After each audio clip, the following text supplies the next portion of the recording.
आज पूरी दुनिया की धड़कनें एक बहुत ही सक्रिय समुद्री रास्ते पर टिकी हैं। एक ऐसा रास्ता जिसकी चौड़ाई सबसे पतली जगह पर महज 21 नॉटिकल मील यानी कि तकरीबन 39 किलोमीटर है। लेकिन अगर यह रास्ता बंद हो जाए तो दुनिया भर की गाड़ियां यहीं रुक जाएंगी, फैक्ट्रियों में ताले लग जाएंगे, ग्लोबल इकोनॉमी धड़ाम से गिर जाएगी। हम बात कर रहे हैं हॉर्मुज स्ट्रेट की। आज जुलाई 2026 में इस इलाके में तनाव अपने चरम पर है। भले ही युद्ध थम चुका है लेकिन तनाव तो है। अमेरिका और ईरान के बीच चल रही तनातनी युद्ध के हालात ने इस रास्ते को लगभग चोक करके रख दिया है, क्योंकि बातचीत चल रही है लेकिन बयान अभी भी जारी हैं। देखिए, आज वीडियो में मैं आपको हॉर्मुज स्ट्रेट का हर एक लेटेस्ट अपडेट दूंगी। वहाँ के हालात क्या हैं, कितने जहाज वहाँ फंसे हैं, सब कुछ इस वीडियो में बताऊंगी, इसलिए लास्ट तक ज़रूर बने रहिएगा। नमस्कार, आपके साथ मैं पल्लवी रविंदर सिंह। ज़रा सोचिए, आप समुद्र के बीच फंसे हुए हैं, विशाल जहाज़ के आप कप्तान हैं। आपके जहाज़ में करोड़ों डॉलर का कच्चा तेल जो है वो भरा हुआ है, लेकिन आप अपने जहाज़ को आगे रत्ती भर नहीं बढ़ा सकते। आपके रडार पर एक तरफ ईरान की नेवी की मिसाइलें तैनात कर दी गई हैं, तो दूसरी तरफ अमेरिका के युद्धपोत तैनात हैं जो कभी भी हमला कर सकते हैं। एक छोटी सी चिंगारी और सब कुछ खाक हो जाएगा चंद सेकंड में, क्योंकि आपके जहाज़ पर बहुत बड़ी मात्रा में तेल है। हॉर्मुज स्ट्रेट समुद्री रास्ते ने पूरी दुनिया को बंधक बना दिया है। 400 से ज़्यादा जहाज समंदर में लंगर डाले हुए हैं, खौफ में अपने आगे बढ़ने के आदेश का इंतज़ार कर रहे हैं। दुनिया की इकोनॉमी एक बताया जा रहा है टिकिंग टाइम बॉम्ब पर इस वक्त बैठी हुई है। ईरान और अमेरिका के बीच चल रही इस चेस गेम में कच्चे तेल और एलएनजी की सप्लाई कैसे घुट रही है, और कतर के बंद कमरों में जो पीस डील पर मोलभाव चल रहा है, क्या वह हमें तीसरे विश्व युद्ध से बचा पाएगा? इस समय वहाँ असल हालात क्या हैं? रोज़ाना कितने जहाज़ वहाँ से गुजरते हैं? क्रूड ऑयल और एलएनजी की सप्लाई का क्या डील है? ये सबसे अहम है। देखिए, अमेरिका और ईरान के बीच जो पीस डील हुई है उसका नतीजा निकलने वाला है भी या फिर नहीं, ये तमाम तरीके के सवाल इस वक्त लोगों के जहन में गूंज रहे हैं। स्थिति को समझने से पहले इसकी अहमियत कितनी है हमें वो समझना होगा। स्ट्रेट ऑफ हॉर्मुज फारस की खाड़ी को ओमान की खाड़ी और अरब सागर से जोड़ता है।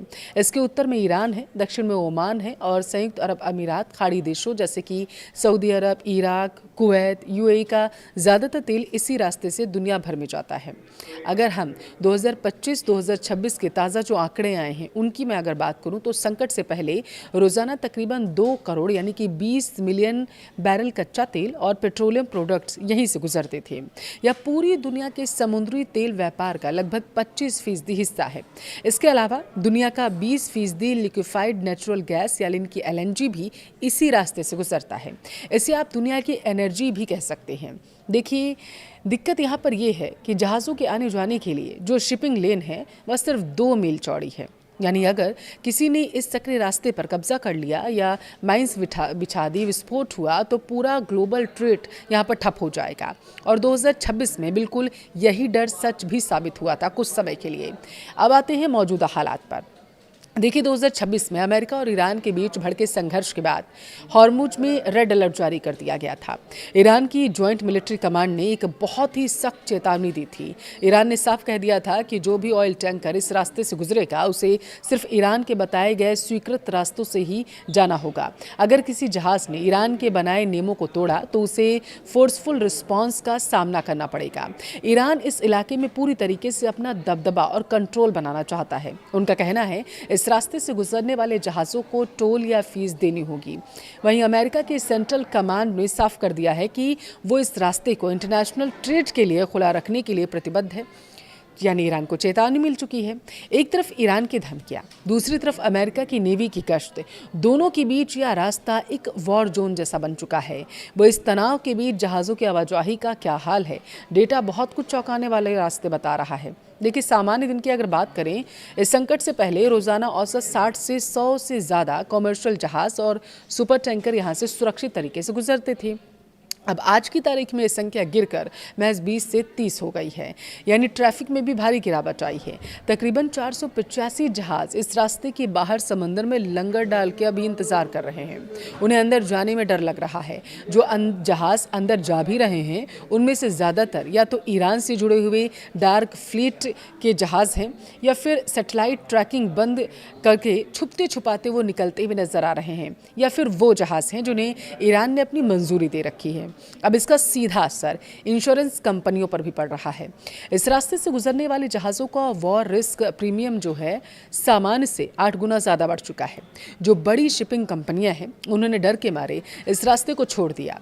वो कैप ऑफ गुड होप का लंबा रास्ता ले रही हैं। इससे जहाज़ों को 12 से 14 दिन ज़्यादा लग रहा है और इस बताया जा रहा है कि शिपिंग का खर्च लाखों डॉलर आ रहा है। अगर जहाज़ नहीं जाएंगे तो तेल कैसे पहुंचेगा, अब ये भी सवाल है। और इस सवाल ने दुनिया के बड़े बड़े देशों की रातों की नींद को उड़ा रखा है।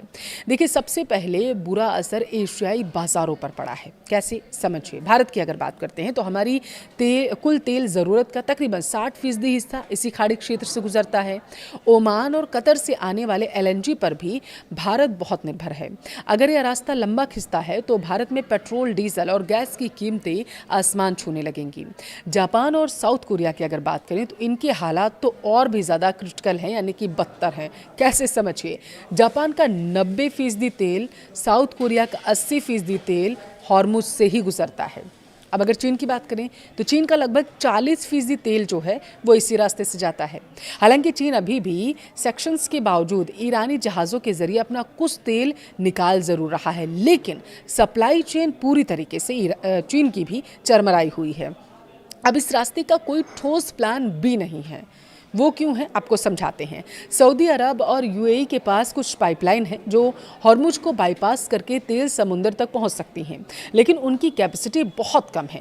रोज़ाना जो 2 करोड़ बैरल तेल यहां से निकलता था उसमें तकरीबन 1.4 करोड़ बैरल तेल के लिए कोई भी दूसरा वैकल्पिक रास्ता नहीं है। उसे जहाज से ही जाना पड़ेगा। अब सबसे बड़ा सवाल, क्या इसका कोई तकनीकी समाधान निकल रहा है? देखिए, हाल ही में अगर जून के मध्य में जो बातचीत हुई थी, बात करें तो अमेरिका और ईरान के बीच एक समझौते पर हस्ताक्षर हुए थे ताकि कम से कम इस समुद्री रास्ते को खोला जा सके। ईरान के फ्रीज किए गए 6 अरब डॉलर के फंड्स पर बात हुई। जुलाई 2026 के लेटेस्ट न्यूज़ की अगर हम बात करें तो कतर की राजधानी दोहा में अप्रत्यक्ष बातचीत चल रही है। अमेरिकी राष्ट्रपति डोनाल्ड ट्रंप ने हाल ही में बयान दिया था कि बातचीत बहुत अच्छी है और हम ईरान के साथ अच्छे से आगे बढ़ रहे हैं। अमेरिका की तरफ से डोनाल्ड ट्रंप के दूत स्टीव विटकॉफ और जेरेड कुशनर मध्य पूर्व में मीडिएटर की भूमिका निभा रहे हैं, लेकिन ज़मीनी हकीकत थोड़ी अलग है। समझाती हूँ कैसे। ईरान अपने रुख पर बहुत सख्त है। ईरान की कूटनीति यह है कि जब तक अमेरिका पूरी तरीके से उनकी शर्तें नहीं मानता तब तक वो हॉर्मुज पर अपना कंट्रोल कम नहीं करेगा। ओमान ने सुझाव दिया था कि जहाज़ों के लिए एक सुरक्षित सदर्न रूट जो है वो बनाया जाए। ओमान की सीमा में हो, लेकिन ईरान ने इसे खारिज कर दिया था। अब ईरान खुद को इस पूरे रास्ते का इकलौता निर्णायक मानता है, भगवान मान रहा है। अब देखिए, माना ये जा रहा है कि हॉर्मुज स्ट्रेट आज दुनिया का सबसे बड़ा जियोपॉलिटिकल फ्लैश पॉइंट बन चुका है। जहाज़ों की संख्या 60 से घटकर 20 से 30 रह गई है। मात्र 485 जहाज़ बाहर इंतजार कर रहे हैं कि वो जा सके इस स्ट्रेट में। कतर में बातचीत की टेबल पर क्या तय होगा, यह न सिर्फ अमेरिका और ईरान का भविष्य तय करेगा बल्कि यह भी तय करेगा कि आपके और हमारे घर में पेट्रोल और गैस किस भाव में मिलेगा। ईरान की ताज़ा चेतावनी के बाद आने वाले कुछ दिन बहुत ही क्रिटिकल होने वाले हैं। हॉर्मुज स्ट्रेट आज सिर्फ मैप पर मौजूद एक नीली लकीर नहीं रह गया, यह दुनिया की इकोनॉमी की सांस नली बन चुका है। कतर के आलीशान और ठंडे कमरों में बैठे जो विशेषज्ञ हैं वो क्या फैसला लेंगे, उसका सीधा असर तपते समुंदर में फंसे उन जहाज़ों के क्रू मेंबर्स पर भी पड़ेगा। और सबसे उससे भी बड़ा अगर हम देखें तो असर जो है आपकी और आम लोगों की जेब पर पड़ेगा। अगर अमेरिका और ईरान की तनातनी लंबी खिंचती है तो पेट्रोल, डीजल और गैसों के दामों में आग लग जाएगी। उनके दाम कोई रोक ही नहीं पाएगा। हॉर्मुज या सस्पेंस अभी जारी है। क्या अमेरिका अगले कुछ दिन जो शांति को लेकर वार्ता चल रही है उसमें ईरान को झुका पाएगा, या ईरान अपनी शर्तों पर दुनिया को तेल के लिए तरसा देगा? इस जियोपॉलिटिकल गेम में ऊंट किस करवट बैठेगा, आपको क्या लगता है? हमें कमेंट करके ज़रूर बताएं।